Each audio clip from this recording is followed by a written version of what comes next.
In all cultures, it is almost universally accepted that one has a moral duty to prevent members of one's family from being harmed. Okay.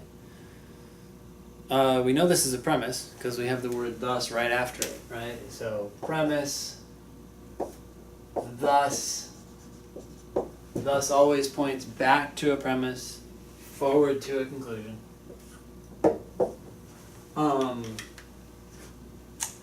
Because it's a premise, the first sentence, we just have to accept it as true. That said, I don't think it's that crazy either. It's something I would kind of agree with anyways. It seems likely that in most cultures, or no, in all cultures, most people think, almost everyone, that you have a duty to protect your family members from being harmed, prevent them from being harmed. Okay, fair enough. Makes sense to me. Thus, few would deny that if a person is known by the person's parents to be falsely accused of a crime, it would be morally right for the parents to hide the accused from the police. Okay, so because most people think that you should protect your family members from harm, therefore most people would think, few would deny, that if your child has been falsely accused, you should hide them from the police. That's totally crazy. Totally crazy. This conclusion right here does not follow from these premises, right? I hope that you're reading this and thinking to yourself, yes, I agree with you. I have to agree with you, it's a premise, that most people think I should protect my children, or we should protect our children, or whatever. That doesn't necessarily mean that I'm going to do it in this particular way. I mean, in fact, hiding them from the police when they're falsely accused, admittedly, doesn't necessarily seem like the best course of action. Is that really going to protect them from harm? The police break into your house with guns, looking for the accused?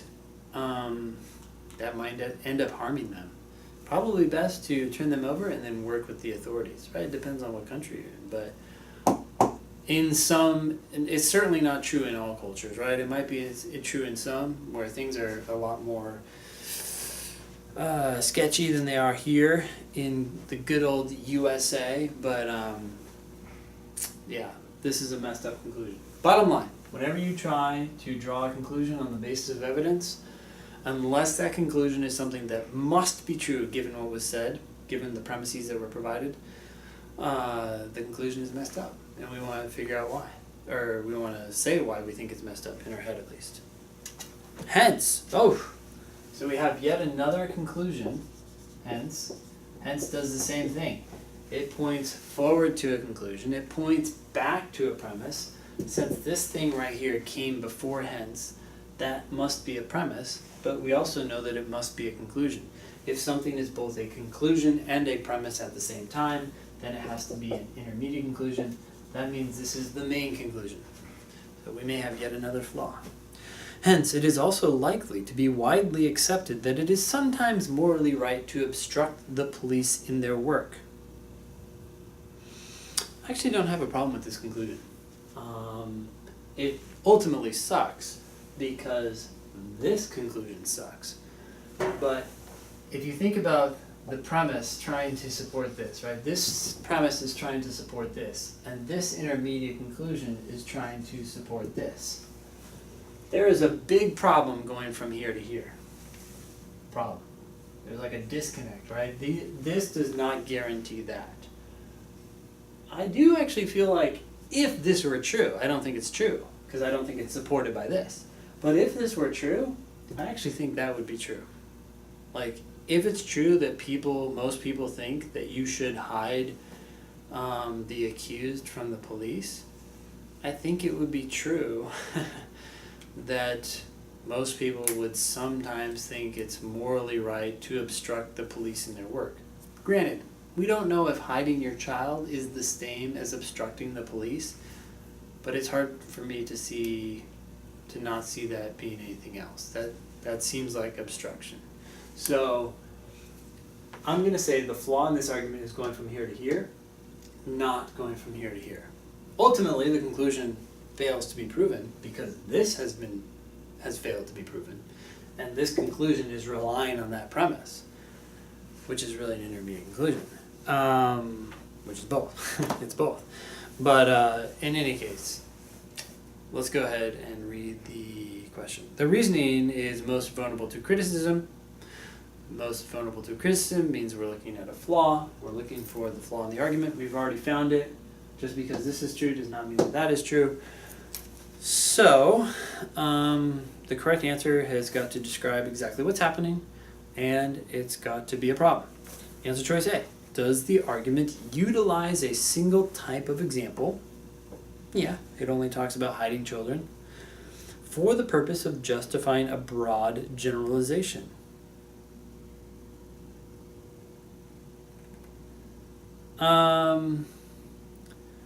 Okay, so actually in answer choice A, it feels to me like they're trying to go after this leap in logic. I didn't think it was a leap in logic, and so I don't think answer choice A is going after the most severe problem in this argument. But let's take it at face value. The single type of example did happen here, right? Hiding your children. Did the argument utilize this example for the purpose of justifying a broad conclusion? Yes and no. Yes, the conclusion is sort of broad, but not really, because it just says it is also likely to be widely accepted that it is sometimes morally right to obstruct the police in their work. That word sometimes means that there are occasions in which people believe this, but there might be a whole bunch of other occasions when they don't. And so this person didn't really go that far from this one example, right? Like, if you can show that something is true in one case, then it's safe to conclude that sometimes that happens, or sometimes that occurs. So I'm not even sure if A is happening. But if it is happening, it's not a real problem in this argument, because I don't think going from here to here is a big problem, at least in this particular argument. Answer choice B fails to consider the possibility that other moral principles would be widely recognized as overriding any obligation to protect a family member from harm.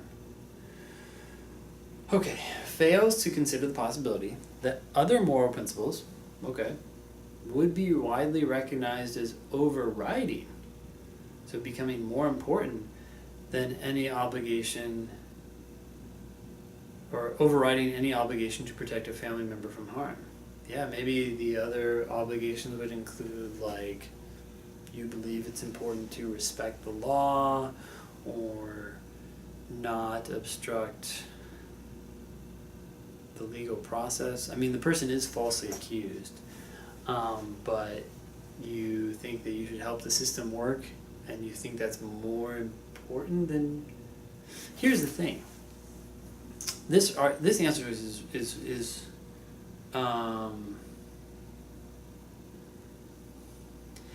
other principles might be at play here, and that could...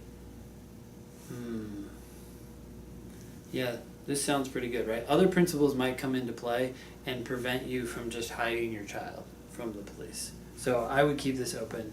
I don't want to make it any more complicated than it needs to be. Answer choice C presumes without providing justification that allowing the police to arrest an innocent person assists rather than obstructs justice. This argument does seem to be assuming that allowing someone to arrest an innocent person assists rather than obstructs justice. That is assumed. That was an assumption that was made from here to here. I don't think that's a problem. Again, I don't think there's a flaw going from this conclusion to that conclusion. I don't think that's an unreasonable assumption, and so it's not a good way to attack this argument. Answer choice D takes for granted, so necessarily assumes, that there is no moral obligation to obey the law. No. Answer choice D is talking about what is the case. We don't care about what is the case. We care about what most people believe, right? the first sentence is about what most people believe their moral duty is to be. The second sentence is saying, given the fact that most people believe that's their moral duty, few would deny. Most people believe this other moral thing. Hence, it is also likely to be widely accepted. In other words, most people believe this other thing. This whole argument is about what most people believe. It's not about what is in fact a moral obligation or not. Answer choice D says this argument assumes that there is no moral obligation to obey the law. There might be. There might not be. We don't care whether there is or isn't. All we care about is what most people think. Do most people think there's a moral obligation to obey the law? Many people might. And therefore, because they might think that, this conclusion sucks. But unfortunately, answer choice D is not talking about what they think. So it doesn't tap into the real flaw going on here. Answer choice E takes for granted that the parents mentioned in the example are not mistaken about their child's innocence. Takes for granted means necessarily assumes. So does the argument necessarily assume that the parents mentioned in the example are not mistaken? Yeah, it's assuming that they're not confused, that they're right, that their child is innocent. But I don't see why that's a big problem. You're assuming your child is innocent. Yes, I am assuming that. Okay, well, we still have this big problem, which is even if most people believe you should protect your children, that doesn't necessarily mean that they should hide them from the police, even if they're right. Like, making that assumption is not a big deal, right? There's still a problem here, even if they are right, that their child is innocent. Okay, so let's go back to answer choice B. That's the only one that we kept open. Fails to consider the possibility that other moral principles would be widely recognized. Notice the answer choice B is talking about what people believe or what they think, not what is actually the case. And that's what we're really concerned about. We're concerned about what they think. That's what this argument is entirely about. This is a classic illustration of the LSAT's obsession with arguments about what people think versus arguments about the way things actually are. And so answer choice D is irrelevant, and answer choice B is spot on because it is pointing out that while people might believe one thing, they might also believe in other obligations which would then prevent them from thinking that they should hide their children from police, that they should also obey the law or whatever, and turn them over to the police, even if they're innocent. So answer choice B's got to be correct. That's that.